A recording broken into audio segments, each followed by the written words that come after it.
Ilabas ka muna. Sir, bawal po kayo dito habang nag-aayos yung bride. Wala akong pakialam sa mga pamahiin at tradisyon mo, ha? Sige na, malis ka muna dito. Sige na.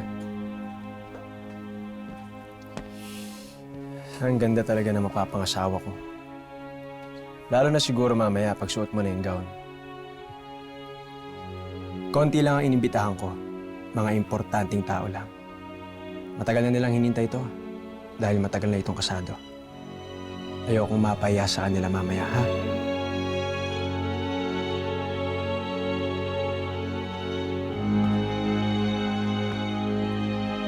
Pinapaalala ko lang sa'yo, kung gusto mo pang makitang buhay ang mama at papa mo, huwag kang pasaway mamaya sa kasal natin. Umayos ka. Klaro?